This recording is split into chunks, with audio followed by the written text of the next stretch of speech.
This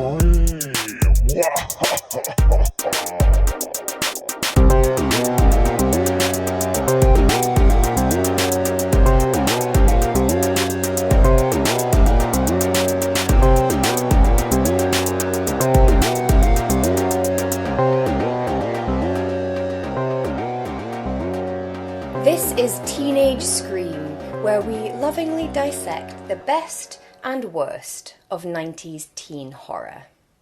I'm Heather Parry, and this is my co-host, Kirsty Logan. Hi. Hello. So today we are talking about Teacher's Pet by Richie Tankersley Cusick, which is from 1991. Good year. Always a good year. Now, Heather, tell me about this book. We've got a fantastic visual representation of the darkness of the book in everyone's favourite, the Black Cat, in front of a chalkboard which never appears in the book. No, that's true. Nobody at any point writes on or mentions a chalkboard. Still. And I'll mention the tagline, "Look what the cat dragged in." And I'm going to say, it never is really explained what the cat drags in. I think we need to go one step further because I need to read the prologue. So there's a prologue. So this is the prologue, which I can't help doing in a kind of campy Vincent Price type voice. You ready? And so it ends, William, at last. I've never seen a dead body this close, at least not one still so warm. And you made it so easy for me too. By the time you heard me coming, it was already too late. Just that sound you made when the axe came down here and here. Again and again. Now there's just that strange look on your face. Surprise. Yes, surprise. Surprise in your eyes. Which then sounds like it's going to go on to a mid-90s British TV talent show. That's what I was expecting. Yeah. Like a little theme tune. Beep, beep, beep, beep. You know, that kind of thing. Surprise in your eyes. Yeah. Exactly. I don't know what that was. But it doesn't go on to that, unfortunately. What it actually goes on to is that we meet Kate. Kate Rawlins. She has got green eyes and short auburn hair. And she wants to be a horror writer. And we also meet Miss Bunston, who, not surprisingly, based on her name, is fat. And that's her entire personality, is fat. And sort of gumpy, if that makes sense. Like, she sort of gumps everywhere. Did you make that up? I think I may have made that up. She sort of gumps around doing silly things. Yeah. Because she's fat. Yes. You know, in inverted commas. That's her entire personality. Fat comedy. Yes, she is. Yeah, it's pretty bad. So she also weirdly talks like a camp Southern man. She says, "Oh, my dear boy." Things like that. She's like, as if she's taking the piss out of Tennessee Williams, right. Is how I imagine her. Not surprisingly, she writes romance. Of course, she must. Because she's fat. She's a frivolous woman. What else did they write? A mere woman. Anyway, so, that's not great characterisation. And we meet them on the platform of a train station because they are going to a writers' conference. And their lift is late. The person who's going to come and pick them up, take them to this writers' conference, is running late. Now, Kate literally bumps into Pierce Cronin, which I can't help hearing as Pierce Brosnan. Surely not just me. Or Pierce Cronut. I did not think of that. Which makes him a lot less scary and a lot more delicious. See, now I'm picturing him as Pierce Brosnan eating a cronut. Or with a cronut head. Yeah. Which is where I went. The entire giant cronut instead of his face. That does make the story more interesting. And it could be an improvement visually, depending how you feel about Pierce Brosnan. I mean, I was thinking, is that on purpose? Because this is from 91. Pierce Brosnan was a thing in 91, wasn't he? He Bond? Was he Bond Was then? he? I think he might have been. Because I only remember him from Mrs. Doubtfire. But that was around... Oh my god, who even... I wouldn't have even thought of that as a Pierce Brosnan movie. To be honest, I've got Bond and Mamma Mia. Mamma Mia is way later. Yeah. But they're the only two roles I can think Bond of. around then. So maybe that was on purpose. Maybe we're meant to picture Pierce Brosnan. With a cronut head. Double O delicious. Oh my god, did you prepare that? I did not. Okay, so he's tall, He's got hair and eyes. Are you ready? Black as smoke. Oh. They've always got black eyes. I've very rarely met a white person with black eyes. Black as death is another one they use. Ooh. Yeah. That's weird. That is creepy. Yeah, it's creepy. I think white eyes would be creepier than black. Completely white. Yeah. Wouldn't it? Like no colour in them. That would Really be creepy. strange. Anyway, so we meet him. Yeah, she literally bumps into him, which again, not a thing that I think I've ever done in my life, like full-on bodily bump into someone.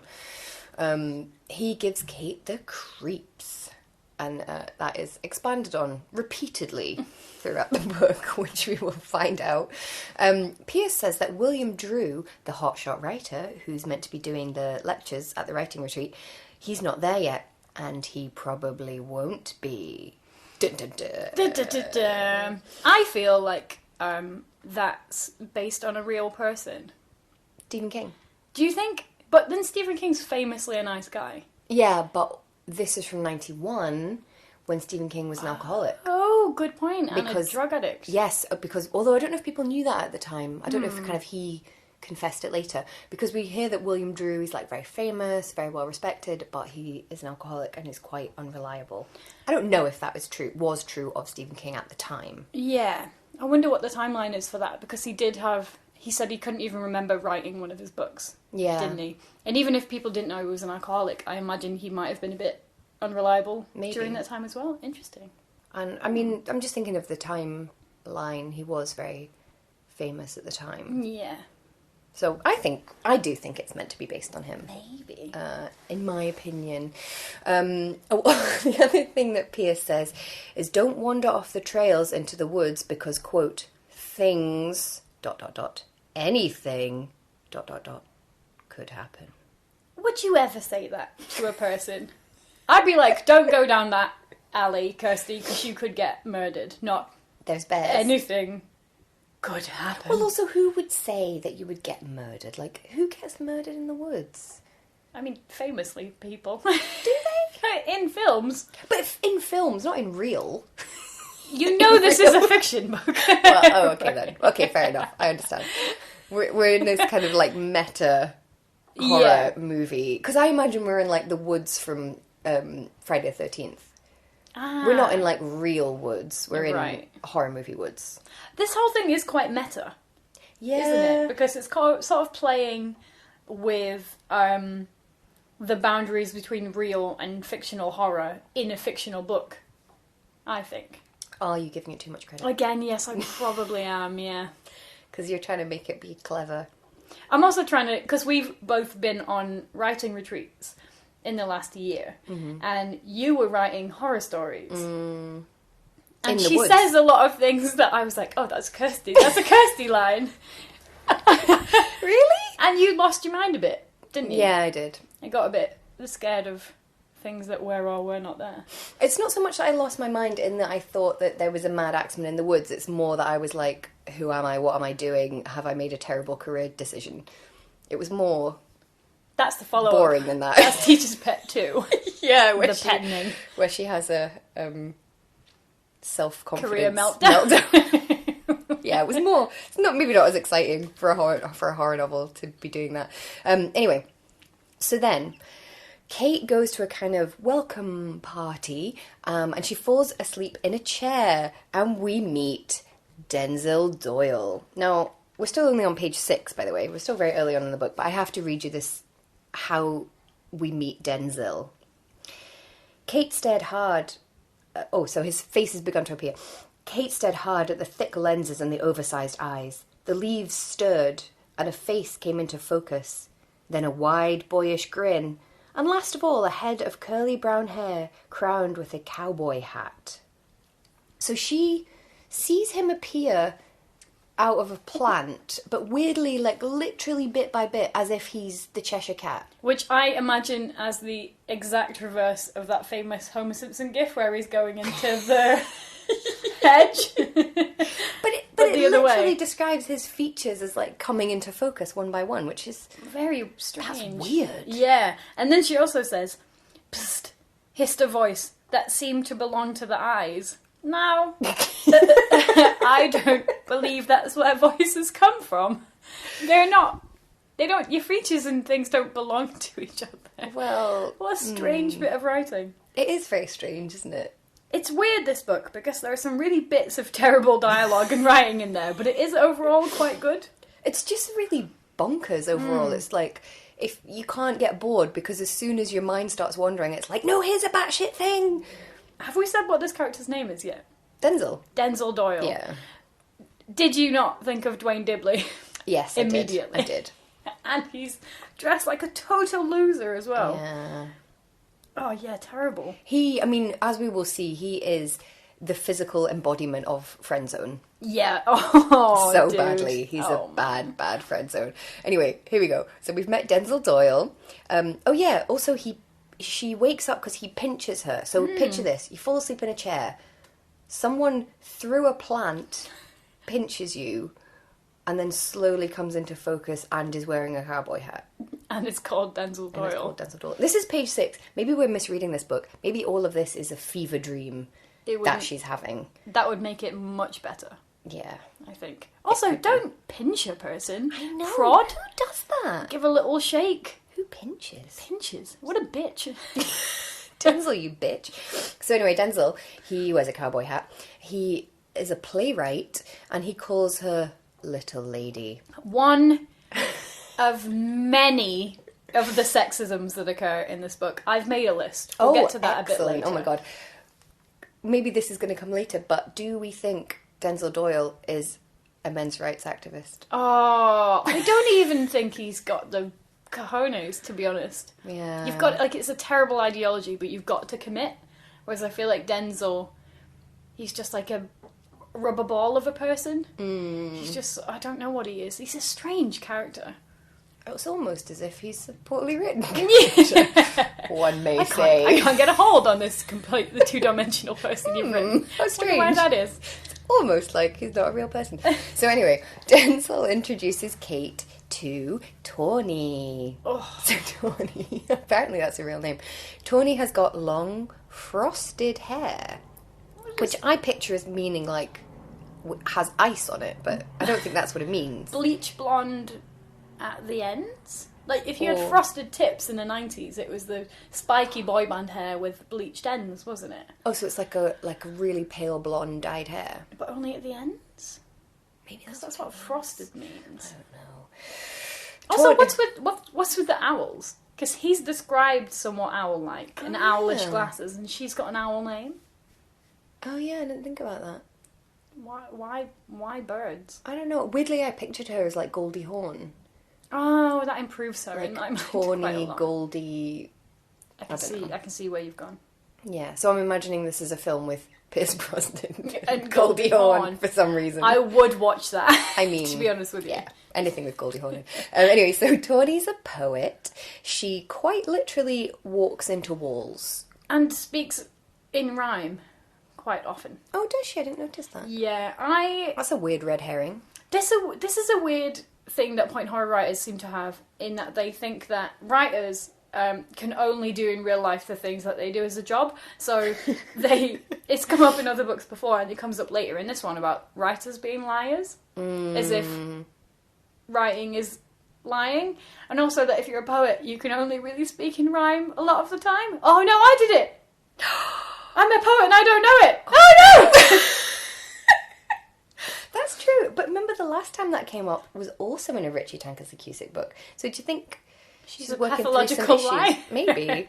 And she wants it to be excused. Or she's just working through some shit. Richie, do reach out. We can help you. It's okay. This was in 91, so she's either dealt with it or not by now. Yeah, you probably don't get in touch, Richie. We can't do anything for you. This has been going on for too long. It's way out of our experience. Get professional help, or accept who you are. Or maybe you dealt with it. Yeah, maybe. Maybe the books helped. Yeah. Maybe you're now a great liar, or not a liar at all. Yeah, just cannot lie. Harshly truthful in every situation. I don't know. Anyway, so Tawny, not only, she's the whitest person ever, because she also waves at people all the time. Just if she spots Kate, she waves. She waves at them. Oh my god, waving. Yeah. She's such an idiot. She's too stupid to be real. Yeah, and some of the dialogue that she's given is really bad. Like, things you could never get wrong as a human being with a functioning brain cell. You know what I mean? Like, when he says something about, well, give it to the starving children, and she says, oh, do you know some? Yeah. What is you that? think that? That's not funny. That's not stupid enough to be interesting. Do you know what I mean? Yeah. It's just bad dialogue. It just doesn't... It's like she's doing... This is why, for a long time, I thought she was the murderer, because I'm like, nobody's this dumb. She's doing it on purpose. She's trying to look like a moron so we don't suspect her. Because it'll be things like someone will say, oh, pass me that tray, and she'll, like, take the things off the tray and pass only the tray. Yeah. Stuff like that you're like, nobody would do that. Or she puts so much washing stuff in the dishwasher that the entire place floods. Or doesn't she set a fire with some muffins once? I don't even think that's possible. Like, they don't make ovens that will just set on fire. Well, and I don't believe they did even in the 90s. Well, that's why I thought she must be. She's actually a super plant. genius. She's a plant. She's doing this on purpose. But anyway, we'll find out if she's the murderer, won't we? So then we find out that William Drew, he's an alcoholic. He lives in the woods. He's antisocial. Standard writer tropes. I just feel like there are some issues going on with the kind of writing identity. I feel attacked. Yeah. I'm quite a nice person. I feel like that was a subtweet. Yeah. Richie, why do you hate us? Why? What did we do? What did we do to you? Anyway, then we're introduced to creep number 1, which is that the cat, who is called Pet, is found licking a bin bag that's leaking blood. Which we never find out what that is. And I don't want to spoil. Later on, we'll perhaps discuss what that might have been. But yeah, they sort of go, oh, it must be a bit of meat. But they work in the kitchen, so wouldn't they know if, like, a huge a bin bag full of meat had been thrown away? Thrown away for no reason? Or did they think it's a car? Did they get an entire cow in, and they're these interns, or like volunteers, are supposed to butcher the entire thing and then cook it for the... I don't know. I would be quite concerned if I saw a leaking bin bag on your street. Yeah, of don't like want it on mine. actual blood leaking out of it. I mean, we have a food bin and I've never seen it bleed. Yeah. Lots of flies, but... Anyway, we never find out what it is. No one ever mentions it again. And they don't seem to be that concerned. They don't seem that bothered. I feel like you would... why wouldn't you look in the bag? Call a grown-up. Yeah, just look at it. Look inside it. Yeah. Anyway, that would be too sensible. The next day, it's the first lecture. William Drew is still missing. So it's his brother, Gideon. Gideon is wearing a pocket watch, jeans, and, quote, a bulky knit sweater, the exact colour of his violet eyes. Oh, I hate awful. him. Violet eyes. Violet eyes. See, that's creepier than black, in my opinion. Yeah. Like, what's wrong with your eyes, mate? It's also weird in this book, they always mention people's eye colour. I basically never notice people's eye colour, really, unless they're very, very unusual. Yeah, I wouldn't be able to say what yours were if I wasn't looking straight at you. No. They're blue. Yes. Just to confirm everyone. So, yeah, there's Gideon. He is actually the worst. Sorry, can I just go back to this for a second? Please, let's talk about Gideon. He's wearing jeans and a bulky knit sweater, like a cable knit. No, that's so 90s, though. That is very 90s. The exact colour of his eyes. If my eyes were violet, I would just be like, I can't wear any violet clothing, because it would seem psychopathic. He's done it on purpose. I often find myself wearing trousers the exact same colour as my hair. But I've dyed that hair. And it does concern me, so I have to be wearing something else that breaks up the colour. Do you know what I mean? Yeah. Like a white t-shirt. I would never wear a jumper the exact same colour as my eyes. Especially not a cable knit one. No, that is kind of weird, isn't it? He's not coming across as attractive to me, yet he's the most attractive thing she has ever seen. With his curly hair. Sorry, his light brown hair. Falling stubbornly over his forehead. Stubbornly. And he absent-mindedly swiped it with one hand. I just hate him. I hate him. He's definitely other. He's not Meatloaf at all. Oh, no, he's not Meatloaf. He's not even a bit Meatloaf. Clearly, Pierce is Meatloaf. Yeah, obviously. Yeah. Can I just point out that I said this to my partner about some other random person outside of the context of this podcast? And I said, oh, he's a total Meatloaf. And he sort of looked at me and then went, did you mean to say beefcake? Oh, no! Said, no. That's cute. No, listen to the podcast. You'll get it. Oh, bless him. So can I read you a bit about Gideon? Because I feel like I need to dwell on him for a moment, because when I'm saying that he's the worst, I'm not just saying that for fun. Here we go. This is him giving his lecture. He's talking about fear. So he says, I love autumn. I love children and animals. And kindnesses make me cry. As every eye settled on him in unspoken empathy. I mean... No, they wouldn't. If I was in a lecture and someone said kindnesses make me cry, I would be like, what the fuck are you talking about? What kind of fucking writer are you? And then he gets better.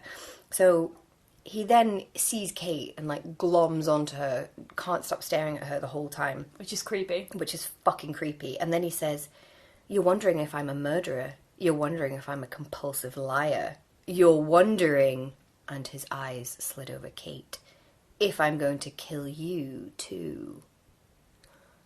What? I would never think those things. Can you imagine your fucking lecturer said that? You'd be like, no, I didn't think that. 1, inappropriate.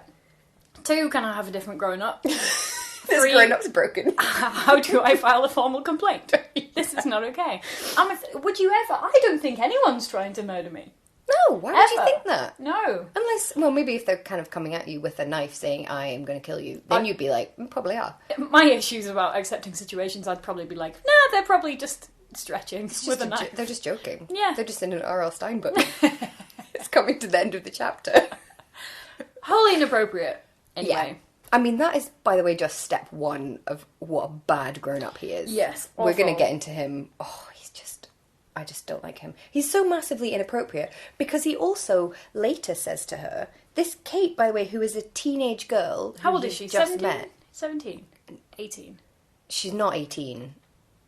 Because why would she come with a teacher if she was 18? Yeah. She's got to be under 18. 16, 17. Yeah. And so he says to her the next day, I noticed you last night. I was hoping you'd be in my class. Can you fucking imagine if your teacher said that to you? Oh, where's sexual assault panda? We need him. We need him. That's off. That's so wrong. Actually, that makes me feel a bit sick. It's really horrible. Like, maybe this was considered appropriate in the 90s. You would not get away with that shit now. And you know what? Even if you were first year of uni and this was like a postgrad who was teaching you, so that would make them 21, well, yeah, because they say he's like 24, I think. That's still even wrong. Still. When you're 18, 6 years is a really big gap. Mm-hmm. Or if you're 16, 8 years is a huge gap. And illegal. Yeah. Is this statutory rape territory? I think it is. I mean, it's at best inappropriate. Yeah. It's gross. It's really gross. Luckily, Pierce then interrupts their little tete-a-tete. And then Gideon just thinks he'll dig in further because he's not been a gross bastard enough already. So he says to Kate, I look forward to teaching you quite a lot about fear. And I loved that. Because can you imagine any tutor saying that to you? Like, well, Kirsty, I look forward to teaching you a lot about philosophy. I look forward to teaching you a lot about engineering. It's just a very... We know why you're there. Don't say the name of the subject. And also just weird. The thing about fear, though, he's basically said, you're super hot, I fancied you as soon as I saw you, now I really want to scare you. I mean, this is a recurring thing in point horror, that, like, women like men who are apparently going to murder them. Yeah. Oh, it makes me feel gross. Really, really gross. Yeah, I really don't like him. However, then we're back to Denzel, because we've had one example of terrible men. Here's another example. We're back to Denzel. He teases her that she's, the teacher's pet. Oh, look, doesn't Gideon love you so much? He is well and truly friend-zoned. Yeah. She's not ever touching that D. No. Denzel D? No. Quite the hoe. Yeah. So far in this book. Well, I think we need to go into that later. Why the fuck does everyone fancy her? What's so great about her? She seems so bland. She's so beautiful, we're told. She's so beautiful. She cannot help this. She is so beautiful. And she's so talented as a writer. I mean, the one good thing that happens in this book is that we never actually see any examples of her writing. Yeah. Therefore, we can believe that she's an incredible writer because we don't ever actually see anything. I don't believe it because she's a teenager. I know, and you can have a lot of potential, but you're not going to be incredible because you've not had the time to work on it. Yeah, like, I'm sure you got told as a teenager that you had potential. Yeah, and I was like, good for a 16-year-old. But I mean, when I look back at it now, I'm like, Jesus Christ. Terrible. You're like, you can see a bit of potential, but it's not good. No. It's certainly not so good that it frightens you. Oh my god, we need to get into that. So yeah. He says that, doesn't he? He does. You're so... What is it? You're so talented that it frightens me. Him. Can you imagine if I said that? Because we met and I was mentoring you as a writer, and if I had said that to you, you would be like, let's not have another session. I would have been emailing someone and saying, one, I think Kirsty needs some help, and two, I no longer want to go on with this mentoring. Yeah. Because that's just weird. Because it's just creepy. Also, what level of talent would you have to make it actually genuinely scary? Because what's scary about it? What's scary? I mean, is he jealous? Is he... What? How can you be scared? You would use that. I would say, like, oh, this book, you know, Lincoln in the Bardo, for instance, I would say it's scarily good. Like, I don't know how a person has achieved this. It is so good. But I wouldn't be actually scared by it. I wouldn't be like, oh my god, this book is so good. I'm genuinely terrified, you know? Yeah, and I guess you don't really mean it literally as well. No. You wouldn't... I feel like he does. Yeah. And that was what makes it weird. He's weird. I don't It's like creepy. him. Anyway, so then... Denzel, while he's being friend-zoned, tells her about Miriam, who fancied Gideon last year but disappeared. And then they say that they think it was suicide even though all of her possessions were gone and apparently there was no body. So you're like, why? Why would it be suicide? You've got no evidence. It could be anything. And also there's no mention of any kind of an investigation or anything. She could have been carried off by a wolf. I know. It's just as likely. Could have been Why don't they... anything. If someone went missing and then a bleeding garbage bag showed up, wouldn't you think, wait, I mean, that totally could be Miriam. Yeah, but they don't even look in the bag. They don't even look. They don't look. Oh, fucking... This is another in the point horror trope of people dying and then other people being unconcerned immediately. Yes. Like, she's odd. dead. She's dead now. We need to get over it. We must never talk about it again. It's done. That was Apart from yesterday's to creep news. out new people who come to this area. Then we can talk about it. Yeah. We can never try and look for them or find a perpetrator. It was like was it in The Lifeguard? Or the other beach one that I've already merged together in my head. That it was like, oh, some girls died last year. That was weird, wasn't it? I forgot about that. And you're like, did you? Did you really? Because I think we would still be talking about it. I mean, I still remember a woman that was murdered in the park here about 6 years ago. Yeah. Anyway. Creep number 2 we have then. Pet, the cat. And we need to talk about this thing. So Pet brings Kate a glove, which she thinks has still got a hand inside it. And Tawny says, Pierce has gloves like that. Which, why is that suspicious? So either he put his own gloves on someone and then murdered them, or he secretly now only has one hand he was wearing his glove and his hand got cut off. Or he previously had 3. And he's lost one now. 3 hands. Yeah. And then now he's only cut got off. 2 hands. Because maybe it would be suspicious if it was like a dead hand holding the glove. Yeah. But the hand is wearing the glove. Also, you would take the glove out of the hand if you'd just cut it off, wouldn't you? Yeah. I think I would. Yeah, this is a really bad... I don't know why that's meant to be suspicious. The whole glove thing is strange. I don't really get why it's there. No. The cat is only there so they can call the book Teacher's Pet. Yes. Really. And that so she can drag things in that are useful to the plot. Yeah, that's it, really. Yeah. Although it would have been way creepier if, like, one of the characters had been licking the blood out of the bag. Like Tawny. Or if the cat was a murderer. Yeah, that would be better. Let's write just both rewrite those all of books. This. Yeah. So anyway, there's so much plot to get through in this. All of it inconsequential. Can I just point out that when Denzel Doyle is being jealous about her having like a workshop meeting with Gideon Drew, he says this amazing phrase, critique today, kiss tomorrow. Aww. And which I'm, I mean, we're workshopping a book of yours later today, aren't we, Kirsty? And then tomorrow we are all having an orgy. So that is how it goes. That's how it goes. So totally it's pretty accurate, completely actually. accurate, yeah. So then, speaking of lesbian subtext, so then Kate and Tawny go swimming. Tawny, out of nowhere, says, hey, this is a private beach. Do you want to skinny dip? Do people do that? Am I just such a prude that I feel like if I was going swimming with someone that I met yesterday and they suggested skinny dipping, I would be like, well, they want to see my tits. Yeah, they want to definitely see me naked. I have gone skinny dipping, but it's been with close friends or a larger group. Yeah. It is creepy to be like, you want to just get naked? Mm-hmm. Like, in this incredibly sheltered cove. And also, why? You've already got a swimsuit on. You would like skinny dip if you're like, I want to go swimming, but I haven't brought anything. I mean, she's a definite lesbian. Yeah. She's not really interested in any of the guys. No. And the first opportunity she gets to make Kate take her clothes off, she does. Yes. And Kate does it. She's another person that apparently fancies Kate for no apparent reason. Maybe they have sex, because they sort of, it never really tells us what they actually do. Oh, yeah. In the water, doesn't it? Just kind of skips to later. Yeah. Taking my clothes off. Oh, I love how free I feel this way. Come on, Kate. No one will see us. That's wholly gay. And then they sort of, it tells us that they get into the water, and then they sort of do some stuff. What is that stuff? I wonder.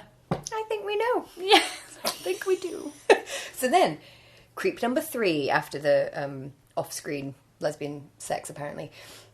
So Kate sees a figure on the shore raising an axe, and then it turns out that her clothes have been chopped up. And then we find out that Pierce is always chopping wood, apparently. Why would you chop clothes with a knife, with an axe? Because that would be really difficult. And just doesn't... Scissors. Also, they're on a sandy beach. I feel like that wouldn't... Am I misunderstanding axes? I feel like if there was a pile of clothes on sand and you hit them with an axe, it would just push them the clothes into down the sand. into the sand, yeah. It's not an appropriate weapon. It's not at all. Knife, better. Scissors, perfect. Scissors are ideal. Yeah. Material scissors. Yes. Particularly. Not ones that are made out of material, but ones that are made to cut material. Yeah. This killer has not thought this through. And also, why would you ever just hack up someone's clothes? Actually, knowing how the book ends, that doesn't make sense. It doesn't make any sense at all. Just why do it? It's just why petty. do any of this? To leave our clothes alone. I don't fucking know. Anyway. Buy new clothes now. So then Denzel appears, Kate borrows his shirt. And I feel like we need to talk about this because she gets lost in the woods, and then she finds this gothy house, and also finds Rowena, who is dressed all in black and speaks in rhyme. And they have like this big long conversation, but I just feel like, see, if I was wearing a shirt, like a man's shirt would only go to like the very top of my thigh, unless Kate's very short. It's not going to go much, and she's got no pants on. I'm like, I don't think I would go wandering in the woods with no pants on. No, and we've been told that she cannot be seen by everyone else because she will be mortified. Yeah. So why would you go meandering off into the woods to meet some strange bint? I don't know. I don't know. I feel like I would just feel very exposed with no knickers on, wandering in the woods. It's because she can't get in, isn't it? So then she goes for a wander. Yeah, I would just mainly stay by the cabin. Yeah, just chill by the cabin for a bit. Until Miss Bunston comes back. Or just break the fucking window. Yeah, get in. Or go and say, hey, do you mind if I borrow some pants? To literally anyone. Yeah. They don't make any sense. Anyway, Jesus Christ. Anyway, so they get back, and then Denzel and Tawny say that Pierce has got keys to all the cabins, and I feel like, okay, we get it. We fucking get it, Richie. You really want us to think that it's Pierce. I just think that's good management. I mean, why wouldn't he have keys? Yeah. And also, like, if she's lost her key, why doesn't she ask him to go and get another key cut or to borrow the spare key? Yeah. She's a fucking idiot. She very much is, yeah. Anyway, oh my god. Pierce gets better. So we've been very much led to think that Pierce is the killer. So then we see Pierce outside leaning. And then we see Pierce inside leaning. The murderers lean. Apparently. Or sexy guys lean? I don't really know. And then later we see, as if it couldn't get weirder, we see Pierce, picture this, create this mental image. We see Pierce sitting in the dark, lighting matches, and then dropping them one by one. What the fuck?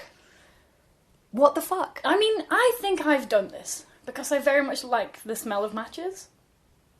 But not Are you Pierce? As an adult. I am Pierce Cronut. Delicious Bond villain. Villain? Delicious Bond. Bond villain. I've never seen the Bond movies. He could be a bad guy, I'm pretty sure he is. But yeah, that's weird.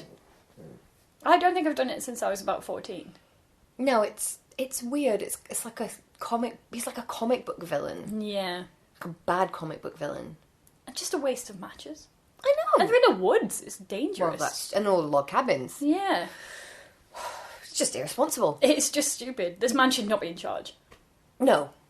No, he shouldn't. Especially not given what happens later on. Anyway, then... Oh, God, Gideon gets fucking worse, if that was even possible. So Kate has her critique session with Gideon.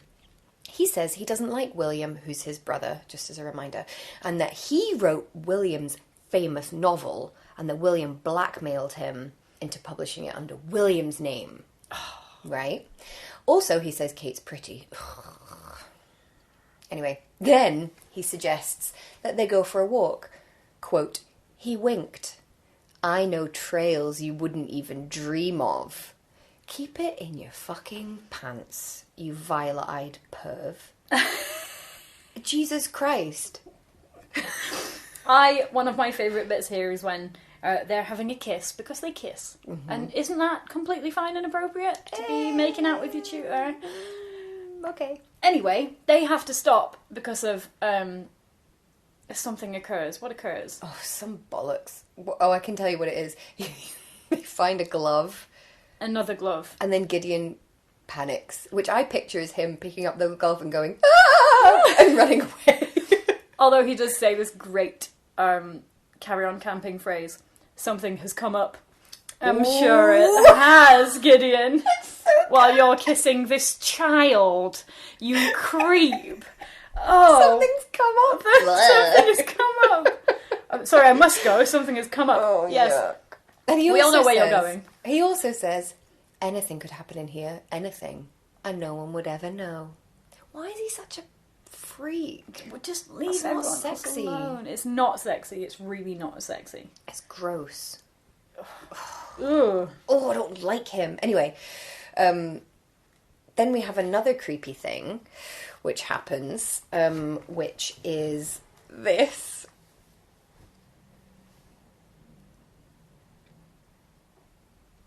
Oh, can you clap? So then Kate gets back to the cabin, and then she goes to her bathroom, and here's what happens. Blood. Blood was everywhere, ...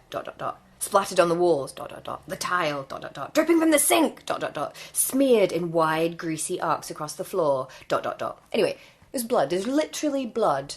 Like thick, clotted, claggy blood. Everywhere. Do they do anything about it? Do they phone the police? No. No. It's probably just someone's killed an animal in there, Kirsty. It's probably that. So that's not a thing you have to be concerned about at all. They've just put the blood that they got when they butchered the cow, apparently. And then just taken it away. And then just only put it in her room. But she'll stay in that room, because it's fine. Why wouldn't you move? I mean, even if it's a prank, like, that's pretty extreme. That's pretty extreme. Blood stains. Also stinks. Yeah. Don't do that.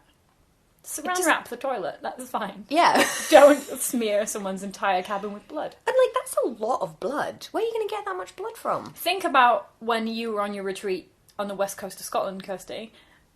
If it's quite dark and creepy there. Yeah. And there's a little bit of woodland. If I had gone into my cabin to find it smeared in blood, I couldn't have got out there quick enough. No. I would have run. If I found even, like, a drop of blood, because I would be like, someone's been in here. Yeah. When I'm not bleeding. Here. Yeah. And not just bleeding. Smearing it all over the place. If I found anything smeared all over my cabin, I would have left. I would have run away while phoning the police. Yeah, and screaming. Like, even if it's a joke, someone has access to your living quarters when you're not there. And they're doing weird shit inside. Yeah. So at no point do they do anything. No, or even, I guess they get it cleaned up. I mean, do they? But I mean, would you do that? Also, no one was like, oh, I wonder if Miss Bunston's okay. Maybe she's been murdered. No one even mentions She's her. fat, who cares? She couldn't probably get up there because she's so fat. Clearly. That's the thing about her. Oh, because, yeah, she goes always falling over and just... Oh, God, I hate this character. Falls into poison ivy, doesn't she? And swells up twice her size. Of course she does. Because she's fat and so she's useless, apparently. Oh, okay, then. This is where we get even creepier with Gideon. I feel like I keep reaching a point where I'm like, he can't get creepier. And then he does. He can. So this is the point where he reaches out slowly and touches her hair. And that's when he says, "You're really so extraordinary, you know. So extraordinary that it frightens me." Yeah, okay, fuck off. Amazing. Fuck off. So he's a creep. And then she goes walking in the woods for inspiration, even though someone's thrown blood all around in her bathroom, because she's so stupid. And then we see Pierce, who's creepy at her, and then steps in a bear trap. Yeah. No. It's because she's been sent on an assignment, is it? To find a creepy place and write about it. Yeah. And Which then... also, Gideon, you're like, what is wrong with you? What is wrong with you? Yeah. Why are you sending her off to wander in the woods by herself? Abandon the whole writing retreat, to be honest with you. It's gone wrong. There are people getting smeared in blood. The dude's gone missing. I mean, you need the money, but... You don't need that bad. You don't need it that badly. Don't send people to caves, in that instance, where bad things are happening. I know. Steps in a bear trap, as well. Now, have we gone full Hanna-Barbera? I think so. I think... it does become a farce at the end, and this is when it tips over from, like, kind of believable-ish to, like, no. Also, bear trap, you're imagining the one that's like a mouth that closes, right? The big, sort of semicircular one that goes... Mm-hmm. He's kind of fine afterwards. Yeah, she just opens it, and I'm like, if you could open it that easily, wouldn't a bears bear open it? Maybe they haven't got the manual dexterity necessary. They're very strong, though. To free themselves. I also feel like you'd at least lose your leg. You would. They're in a woodland. It must be quite far away from a hospital.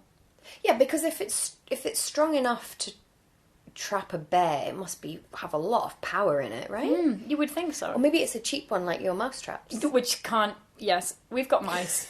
And we tried getting a humane trap, and it's too smart to go in there. So we had to get real traps. And the traps are so cheap and bad that I put some peanut butter on there, went away for the weekend, and I came back and the peanut butter had been removed, and yet the trap had not trapped. So maybe traps are really not as useful as we think. The mouse thinks that you are friends with it now and are leaving it treats. I do like the mouse. I'm fond of the mouse.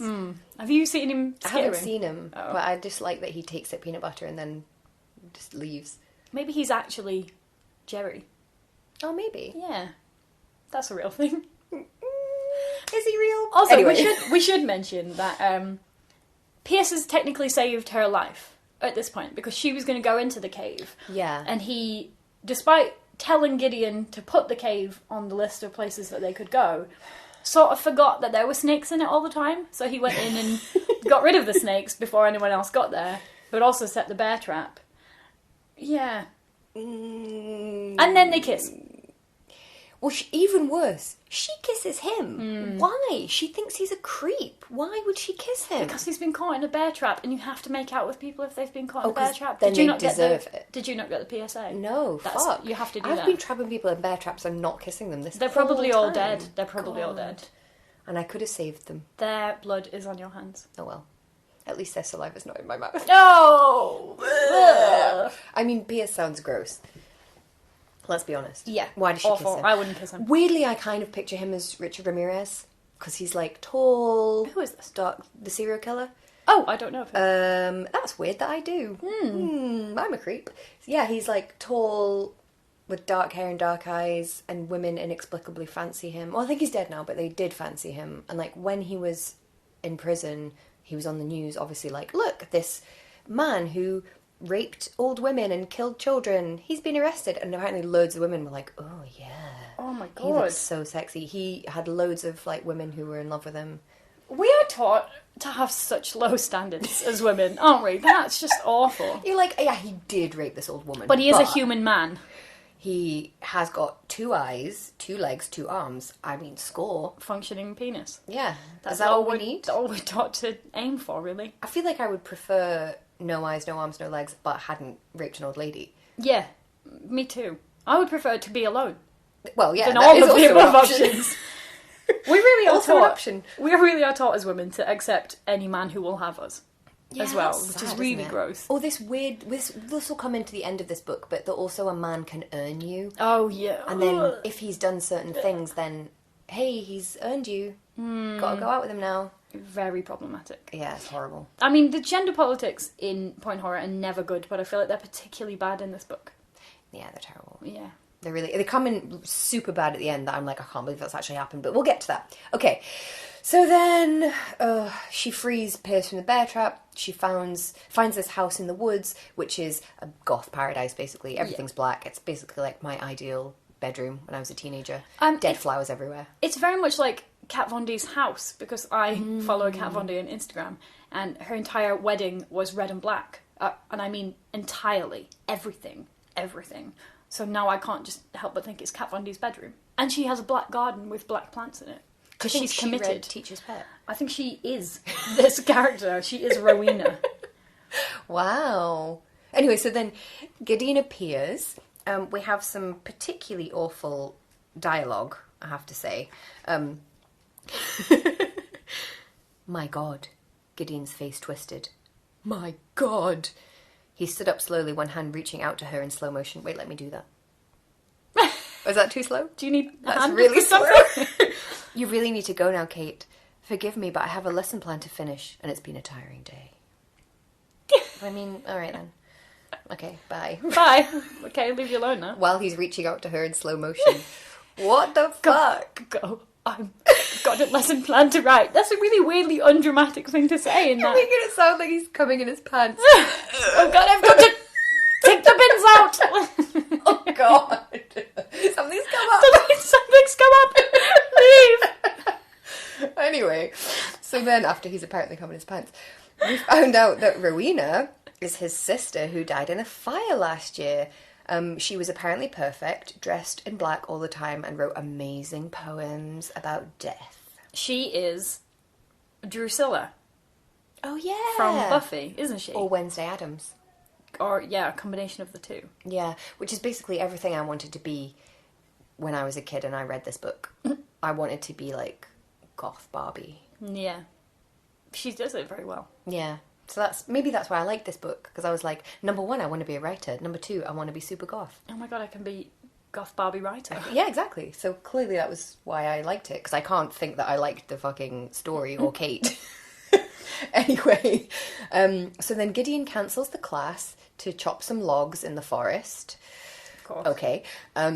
He tells Kate that she's being targeted because she's the most talented. Now we need to talk about this, because I've taught quite a lot of classes by this point, and I've got to tell you, everyone thinks that they're the most talented. Oh, absolutely. No one ever looks at someone else in the class and says they are more talented than me. They might think that person gets more attention than me, or that person produces more work than me, or why do people like their work more than mine, but nobody thinks that someone else is more talented than them. Never, ever. Even when you get semi-successful. Yep. You might go, oh, they're brilliant, but you're like, but I'm also brilliant too. Yeah, and it's your envy is that they get more attention, or they win a prize, or they sell more books. It's not that they are more talented. Yeah. Ever. Never. Because if you didn't think you were talented, then you wouldn't bother trying to do this ridiculous job of being a writer. But she's just so brilliant, Kirsty. Well, she's so brilliant that people want to kill her and or fall in love with her. And it's frightening. It's fucking frightening. It's frightening to me that so many people are in love with her when she is so basic. Well, I mean, can I just mention this point of dialogue? He actually says to her, it's not your fault that you're so beautiful. So easy to fall in love with. Fuck off. Is she talented? Maybe she's a shit writer and he just wants to get in her pants. I mean, we're not ever shown her writing. She's a teenager. He just wants to fuck her. She's not a good writer at all. And Miss Bunceton's just being nice to her. Yeah. Because she wants to go and she's a writer as well. And no one else actually reads her writing. Nope. Except him. Mm-mm. Beware of tutors like this. I'm just going to say to the budding writer. be very aware. Because if you're a beginner writer, you may have some natural talent and you may have a strong voice and you may have a way with words, but you are not going to be so talented it's frightening. But it takes time. And we all want to hear that. So if someone's telling you that, they want to manipulate you, I'd say. I agree. Yeah. Be suspicious, especially if they wear a fucking jumper the same colour as their fucking eyes. Or they lean a lot. Oh, Jesus Christ. Okay, so then, because I don't know why this happens, plot reasons. Plot reason. They do a horror scavenger hunt, because apparently nobody's spread blood around in anybody's bathroom, and there's no reason to be scared of anything. Okay, then. Don't go. So it's based on riddles, and they do this for a bit to fill up some pages in the book. And then Kate wakes spread-eagled and tied to a bed with a mysterious figure setting their room on fire. It's very sexual as well, isn't it? It's very sexual. Spread-eagled. Spread-eagled. What are you going to do? I don't know. I mean, we all know. I mean, yeah. She's having a lot of sex in this book. She off is. Screen. Yeah, but mainly lesbian sex. Well, Rowena, spread-eagled her. That's true. That's true. So now let's pause. Let's go through the suspects. So at this point, whoever's setting the fire in the room is the killer. Yeah. Well, not even a killer, because nobody's died, apparently. William Drew. Well, but we don't know for sure yet if he's died. So here are the suspects. We've got Gideon, who apparently is a talented writer and chops wood, all sweaty, in the forest. Also acts like a psycho. Maybe is gaslighting her. We don't really know what's happening. He's a possibility. What do you think? Odds of him? I think it's too obvious if it's him. Yeah, that's true. Could be Pierce, with his eyes as black as smoke. He leans a lot. He tells her not to go in the woods. Sets bear traps. He sets bear trap. Well, does he? He stood in the bear trap. We don't know that he set it. He also, lights the matches and drops them. I don't know how she doesn't just laugh at him. I feel like if there was a guy, a big tall guy with black hair who was like, everywhere I looked he was like leaning on something, and then he was striking the matches and dropping them, I would just be like, mate, have a day off. Yeah. Have a day off. Just go and watch Love Island. Yeah, you'll love it. Go and chill. Have a mojito. It must be exhausting to be you. Yeah. Yeah. Anyway, I don't know why she doesn't just laugh at him. And also she kisses him. What? Okay. Then we've got Denzel, friend-zoned. And he wears a hat. I just feel like these days, can you trust a man in a hat? I don't know. I don't think so. They're covering something up. Probably a bald spot. Yeah. Yeah. I don't know. I'm not sure about hats. He's just such a weirdo. Oh no, I don't think he's creepy enough. You don't think he's creepy enough? How could he be creepier? Not to be a murderer. In a weird, you're gonna have to get a restraining order way, absolutely. But right. Not in a. He's setting a room on fire around her. It's just not. Yeah, it's not for me. Tawny, she's so stupid that it can't be genuine. Yeah, true. Nobody is that ditzy. Plus, she's in love with Kate. Well, yeah. But then love can make you murderous, apparently. That's true. And Kate's essentially fucked her and then gone off with somebody else. Well, maybe she is the murderer then. Maybe she is. Or Rowena, who is dead, maybe? But it could be her. And who has actually said this line, "To look into my face is to see a glimpse of hell." Which immediately makes me think of that 10-second bit of Event Horizon. Oh, yeah! Which was actually really scary. Oh my god, I love Event Horizon. I love that 10-second bit, which is genuinely terrifying. To be fair, if you like Event Horizon and you're going into this book with the same mindset of, like, I just want completely batshit insane stuff that's, like, just on the border between scary and funny, then you probably like it. You probably like it, because it's quite like that. But imagine saying that. To look into my face is to see a glimpse of hell. I mean, I've had bad self-conscious days. I've got a pretty bad spot right now, but... It's to see a glimpse of hell to look at your spot. No. What a weird-ass thing to say as well. Yeah. Hell. Could it be her? Could it be? Who do you think? I mean, you've read it, but who would you think if you didn't know? I would probably think Rowena. Okay. Well, it turns out it's Pierce dressed as Rowena. Oh! So you were kind of right. Why is that? I it's not really explained, is it? Because he's been driven mad by her loss. Well, yes. So she was his girlfriend. Yeah. So Pierce has been in the employ of the Drews for a long time. Yeah. And William has just been a massive douchebag to everyone. And Rowena was their sister, incredibly talented. I'm going to say it's a bit creepy that her and Gideon were so close during his lifetime. They all seem really obsessed with her. Yeah, she was just so perfect. Maybe that's so why they're talented. all obsessed with Kate now. Oh, because they just needed someone to like point all their obsession at. I see. And they will just dye her hair black and make her wear all Rowena's clothes in their fantasy world. I think so. So the way I understood it was that Pierce was trying to kill William in a fire to stop him being such a douchebag. But then he didn't know that Rowena was locked in William's room. Just check. I mean, yeah. But before I set houses on fire, I check that everyone is where I want them to be. I mean, exactly. of course. Yeah. All locked in their appropriate rooms. Yeah, to burn to death. That's usually what I do. And then Pierce is like racked with guilt that he killed Rowena. So he has taken on her identity. And trapped himself in a bear trap. Which that really made me laugh out loud when I heard that realisation. He caught himself in a bear trap. I mean, okay, fine. Fine, whatever.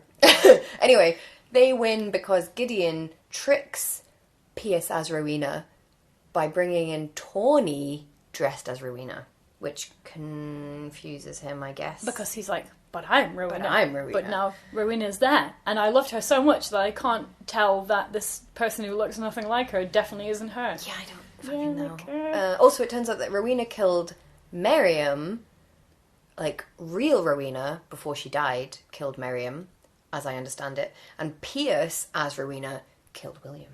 I thought Pierce as Rowena also killed Miriam. Because... yeah, that's true. She had gotten... No, because Rowena only died a year ago. Oh, yeah, that's a good point. So Rowena was a killer. Why is Rowena killing people? Because she's jealous of the attention that Gideon is giving. But why does Pierce want the attention that Gideon is giving to a girl? We're trying to find logic in this. Yeah, true. And there ain't none. He got himself in a bear trap. That's so funny. That's so funny. Oh my word. So the usual stuff that we... oh no, we need to go over the end. So, oh my god, fucking end. So then we have the little kind of epilogue thing where Denzel basically gets a go at Kate because he, quote, earned it. And I'm not taking a leap with this, literally. So they're all at the end, they're leaving the camp, and then Denzel rushes in to see Kate. With a cavalier grin, Gideon stood aside and nodded. Please be my guest. You certainly earned it. Barf! You fucking earned it! Barf! You've earned this woman. Barf! What the fuck? Oh, I mean, let's go quickly through our list of sexisms. Oh here. yeah, let's do it. Miss Bunston is just a sexist character. Caricature. Even her name, I mean... Bunston. Buns because she bounces, of course. Yes. The She whole might thing... as well be called, like, Miss Fat Pie. Yeah. And of course she's a miss. Much better name. Yeah. I had a cooking teacher called Miss Pie. No, you True didn't. fact. Oh my god, that's amazing. She was quite slender. Romance... You would need to be. You would have You to put wouldn't on... be able to allow yourself to put on any weight if you were called Miss Pie. Or you could lean in and Well, you could, that's really true. own it. Yeah. I would. That sounds Just like a lean much in and be happier like, existence to me. if someone is like, are you seriously called Miss Pie? You'd be like, yeah, what of it? Well, I can legally only eat pie because that is my name. So fuck off. All the whole thing about women being romance writers and romance writing being a frivolous, stupid thing to do, all of that is sexist.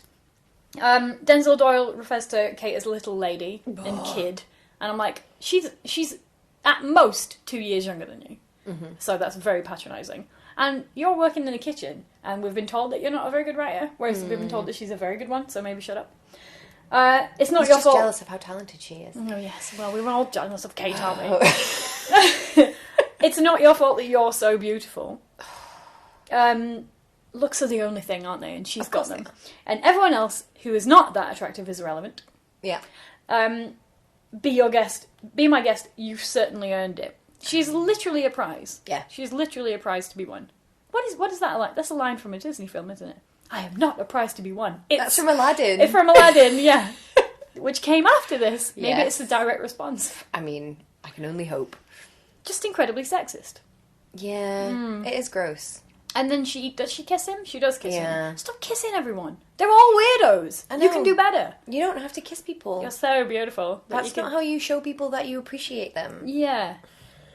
Why? And then she leaves with Miss Bunston, but with the implication that she's going to have an ongoing relationship with Gideon. Yeah. Who, let me reiterate, was her tutor.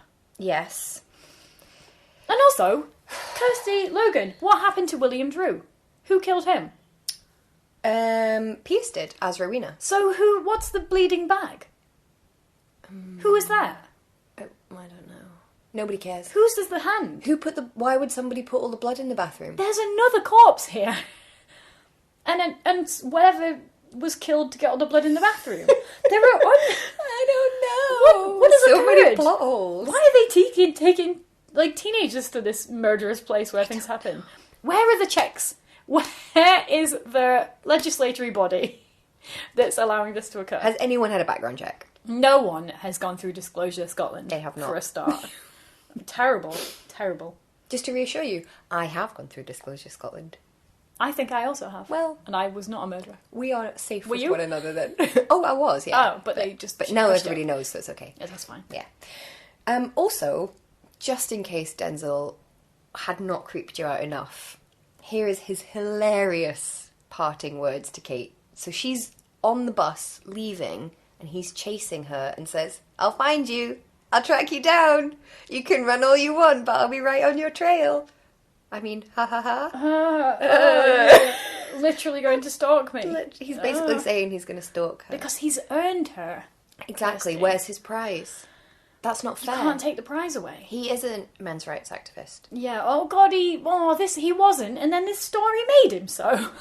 This is a story about how a man becomes a psychopathic men's rights activist. Brilliant. Because he's not been given the woman that he's earned. Who is so beautiful that men cannot be expected to control their behaviour around her. But also, because she's so beautiful. Choose one word to describe Kate's personality.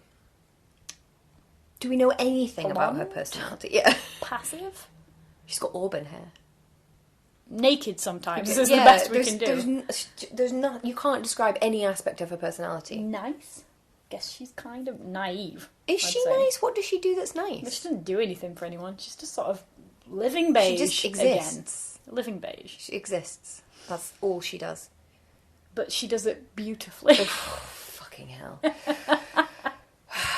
So we don't really have any of the usual point horror stuff, like stupid names, American things, 90s things, fashion. Excuse me, Denzel Doyle. Oh, well, okay. Gideon Drew.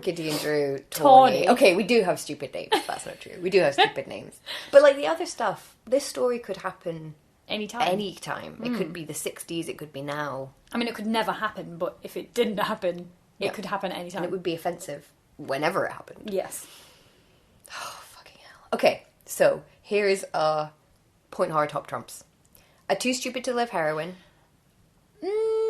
Yes, but there's a bigger idiot in the story, and that's Tawny. Yeah, is she the heroine, though? Because she does save the day.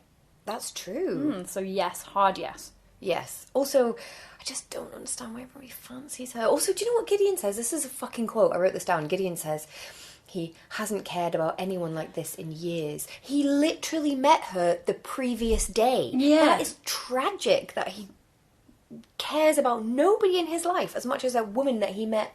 Not even a woman, a girl that I met yesterday. Yeah, 24 hours before. And they've exchanged about 5 sentences. Oh. Basically, he thinks she's hot. That's it. And he's scared of her.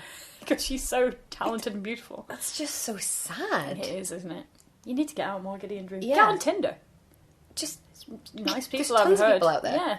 Just go to the shop and say hello to anyone. Yeah. Probably meet a better person. Yeah, or at least someone who has one word that their personality can be described by. Date Miss Bunston. I know! She seems like a lot more fun. She does. Anyway. I like a curvy lady myself, so I probably would go for her. Okay, so sexy sociopath. I mean, I think he's supposed to be sexy. Pierce or Gideon? Both. They're kind of both meant to be sexy sociopaths, I think. I think Pierce is the sexy sociopath, and Gideon needs to be taken away from his position of responsibility. Yeah. Quickly. Yeah. He is He is a lawsuit waiting to happen. Yes. He really is. Death toll. Well, we've got William. Yep. Rowena. And Miriam. And whatever animal is slaughtered in her room. Yeah, that's true. Yeah. Which nobody seems to care about. No. And whatever bag of meat the cat eats. God, maybe... Did they kill the cat? Was it the cat? I don't think so. Because I don't think we hear about the cat afterwards. That's true. But I just feel like there wouldn't be that much blood in a cat, would there? This is just making me think about the episode of Blackadder when they use cat vomit as sort of creme anglaise or something.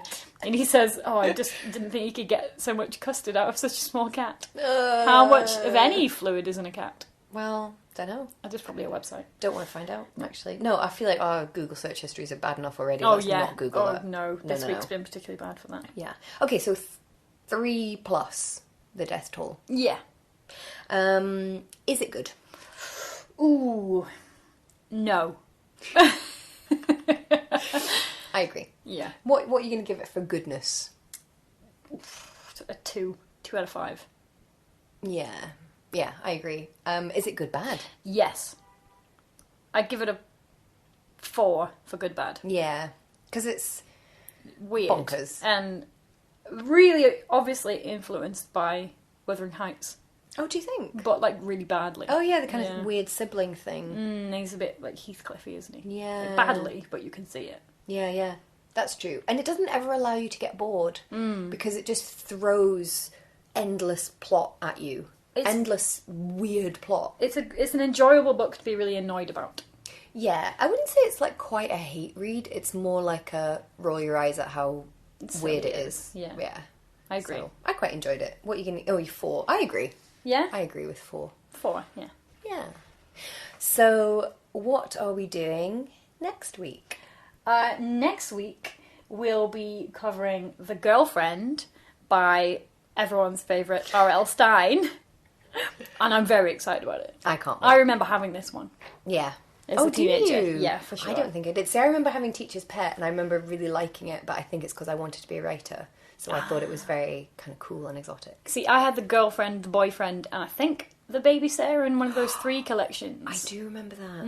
Yeah, maybe it wasn't The Babysitter. Maybe it was another one. Yeah. No, but I anyway. remember that, because there's also The Dead Girlfriend. Oh! Maybe it was that one. Yeah, anyway. But yeah, very excited about The Girlfriend. We're going to be doing The Girlfriend. Mm-hmm. And where can people find us? They can find us on iTunes, on their podcasts. They can find us on SoundCloud. Mm-hmm. They can find us on any podcast app like Stitcher and Apple Podcasts and things like this. And if you would like to do us an incredible favour and leave us a review, we would absolutely love it. And spread our message of general terrible 90s teen horror amongst all of your friends. If you know anyone who you think would enjoy a loving dissection of point horror, then please do tell them. And we are building up a really nice little community on social media already. So you can find us on Twitter at @TeenageScream_. And you can find us on Instagram at TeenageScreamPod. And you can request any books that we do in the future, or let us know what you think about the books. I've got a poll going already for future books. Oh my god, I can't wait. Can't wait to see. Well, thanks for joining us. Thank you. Bye. Bye.